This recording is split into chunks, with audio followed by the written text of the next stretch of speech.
श्रीमद् भागवत गीता गीता सार अध्याय 1। नमस्कार मित्रों, श्रीमद् भागवत गीता में अगर कुछ विशेष हैं तो वो है भगवान श्री कृष्ण, बाकी सभी निमित्त मात्र हैं।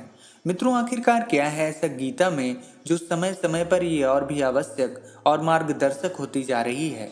अगर एकदम साधारण भाषा में कहें तो भगवत गीता एक उत्तर है संसार के सभी प्रश्नों का। दुनिया का ऐसा कोई प्रश्न नहीं जिसका उत्तर भगवान श्री कृष्ण गीता में नहीं देते। भगवत गीता में 18 अध्याय हैं और हर अध्याय में वेदों तथा उपनिषदों का सार है।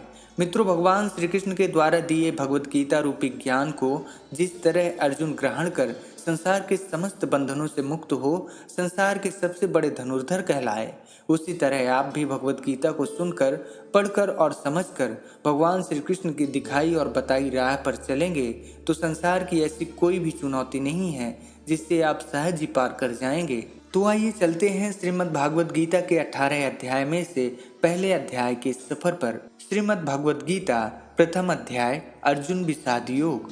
धृतराष्ट्र ने संजय से कहा, हे संजय, धर्म भूमि कुरुक्षेत्र में एकत्रित युद्ध की इच्छा वाले मेरे और पांडु के पुत्रों ने क्या किया? इस पर संजय बोले, महाराज, उस समय राजा दुर्योधन ने व्यूह रचना युक्त पांडवों की सेना को देखकर और द्रोणाचार्य के पास जाकर यह वचन बोले, हे आचार्य, आपके बुद्धिमान शिष्य द्रुपद पुत्र धृष्टद्युम्न द्वारा व्यूहाकार खड़ी की गई पांडु पुत्रों की इस बड़ी भारी सेना को देखिए। इस सेना में बड़े बड़े धनुष वाले तथा युद्ध में भीम और अर्जुन के समान सूरवीर सत्याकी और विराट तथा महारथी द्रुपद, दृष्टकेतु और चेकितान तथा बलवान काशीराज पुरोजित, कुंती भोज बलवान उत्तमौजा, सुभद्रा पुत्र अभिमन्यु एवं द्रौपदी के पांचों पुत्र, ये सभी महारथी हैं। हे ब्राह्मण श्रेष्ठ, अपने पक्ष में जो भी प्रधान है उनको आप समझ लीजिए। आपकी जानकारी के लिए मेरी सेना में जो जो सेनापति हैं उनको बतलाता हूँ। आप द्रोणाचार्य और पितामह भीष्म तथा कर्ण और संग्राम विजयी कृपाचार्य तथा वैसे ही अश्वत्थामा, विकर्ण और सोमदत्त का पुत्र भूरिश्रवा और भी मेरे लिए जीवन की आशा त्याग देने वाले बहुत से सूरवीर, अनेक प्रकार के शस्त्रों से सुसज्जित और सबके सब युद्ध में चतुर हैं। भीष्म पितामह द्वारा रक्षित हमारी वह सेना सब प्रकार से अजेय है और भीम द्वारा रक्षित इन लोगों की यह सेना जीतने में सुगम है।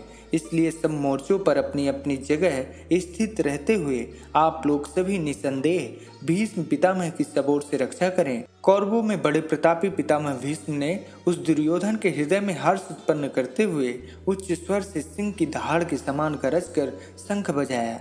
इसके पश्चात शंख और नगारे तथा ढोल, मृदंग और नरसिंघे आदि बाजे एक साथ ही बज उठे। उनका वह शब्द बड़ा भयंकर हुआ। इसके अनंतर सफेद घोड़ों से युक्त उत्तम रथ में बैठे हुए श्री कृष्ण महाराज और अर्जुन ने भी अलौकिक शंख बजाए। श्री कृष्ण महाराज ने पंचजन्य नामक, अर्जुन ने देवदत्त नामक और भयानक कर्म वाले भीमसेन ने पौंड्र नामक महाशंख बजाया।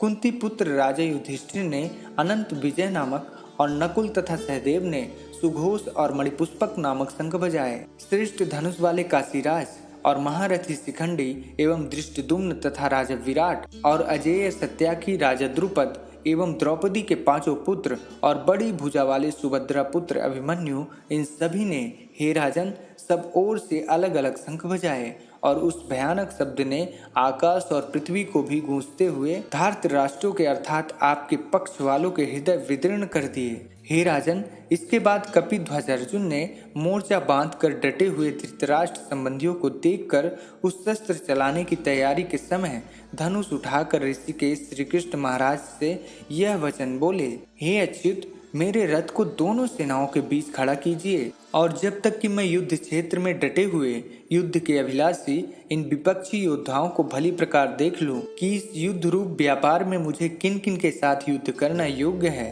तब तक रथ को खड़ा रखिए।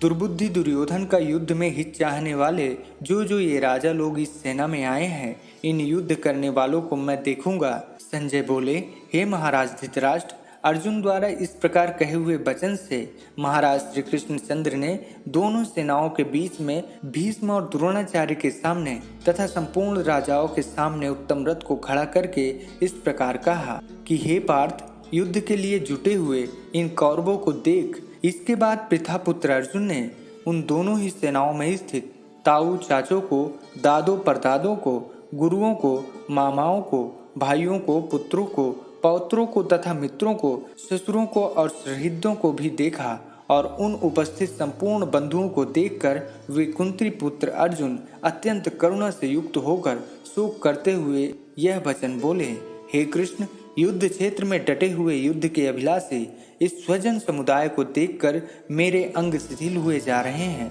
और मुख सूखा जा रहा है तथा मेरे शरीर में कंप एवं रोमांच हो रहा है। हाथ से गांडीव धनुष गिर रहा है और त्वचा भी बहुत जल रही है तथा मेरा मन भ्रमित सा हो रहा है, इसलिए मैं खड़ा रहने में भी समर्थ नहीं हूँ। हे केशव, मैं ना तो विजय चाहता हूँ और ना राज्य तथा सुखों को ही। हे गोविंद, हमें ऐसे राज्य से क्या प्रयोजन है अथवा ऐसे भोगों से और जीवन से भी क्या लाभ है। हमें जिनके लिए राज्य, भोग और सुखादि अभिष्ट हैं, वे ही ये सब धन और जीवन की आशा को त्याग कर युद्ध में खड़े हैं। गुरुजन, ताऊ, चाचे, लड़के और उसी प्रकार दादे, मामे, ससुर और पौत्र साले तथा और भी संबंधी लोग हैं। हे मधुसूदन, मुझे मारने पर भी अथवा तीनों लोगों के राज्य के लिए भी मैं इन सबको मारना नहीं चाहता, फिर पृथ्वी के लिए तो कहना ही क्या। हे जनार्दन, धृतराष्ट्र के पुत्रों को मारकर हमें क्या प्रसन्नता होगी, इन आताताइयों को मारकर तो हमें पाप ही लगेगा। हे माधव, अपने ही बांधव धृतराष्ट्र के पुत्रों को मारने के लिए हम योग्य नहीं हैं, क्योंकि अपने ही कुटुंब को मारकर हम कैसे सुखी होंगे। यद्यपि लोभ से भ्रष्ट चित्त हुए ये लोग कुल के नाश से अत्यंत दोष को और मित्रों से विरोध करने में पाप को नहीं देखते, तो हे जनार्दन, कुल के नाश से उत्पन्न दोष को जानने वाले हम लोगों को इस पाप से हटने के लिए क्यों नहीं विचार करना चाहिए। कुल के नाश से सनातन कुल धर्म नष्ट हो जाते हैं। धर्म के नाश हो जाने पर संपूर्ण कुल में पाप भी बहुत फैल जाता है। हे कृष्ण, पाप के अत्यंत बढ़ जाने से कुल की स्त्रियां अत्यंत दूषित हो जाती हैं। हे माधव, स्त्रियों के दूषित हो जाने पर वर्ण संकर उत्पन्न हो जाता है। वर्ण संकर कुलघातियों और कुल को नरक में ले जाने के लिए ही होता है। लुप्त हुई पिंड और जल की क्रिया वाले अर्थात श्राद्ध और तर्पण से वंचित इनके पितर लोग भी अधोगति को प्राप्त होते हैं। इन वर्ण संकर कारक दोषों से कुलघातियों के सनातन कुल धर्म और जाति धर्म नष्ट हो जाते हैं। हे जनार्दन, जिनका कुल धर्म नष्ट हो गया है, ऐसे मनुष्यों का अनिश्चित काल तक नरक में वास होता है, ऐसा हम सुनते आए हैं। हाँ, शोक हम लोग बुद्धिमान होकर भी महान पाप करने को तैयार हो गए हैं, जो राज्य और सुख के लोभ से स्वजनों को मारने के लिए उद्धत हो गए हैं। यदि मुझ शस्त्र रहित एवं सामना न करने वाले को शस्त्र हाथ में लिए हुए धृतराष्ट्र के पुत्र रण में मार डाले। संजय धृतराष्ट्र से बोले, रणभूमि में शोक से उद्विग्न मन वाले अर्जुन इस प्रकार कहकर बाण सहित धनुष को त्याग कर रथ के पिछले भाग में बैठ गए। तो मित्रों, ये था भगवत गीता के प्रथम अध्याय अर्जुन विषाद योग, जिसमें कुरुक्षेत्र में पांडवों और कौरवों की असंख्य सेना के वर्णन के साथ साथ युद्ध भूमि में अपनों को ही देखकर अर्जुन के मन में उठे विषाद का वृत्तांत संजय अपनी दिव्य दृष्टि के साथ धृतराष्ट्र को बताते हैं। मिलते हैं भगवत गीता के दूसरे अध्याय, जिसमें भगवान श्री कृष्ण और अर्जुन का संवाद होता है। जय श्री कृष्णा।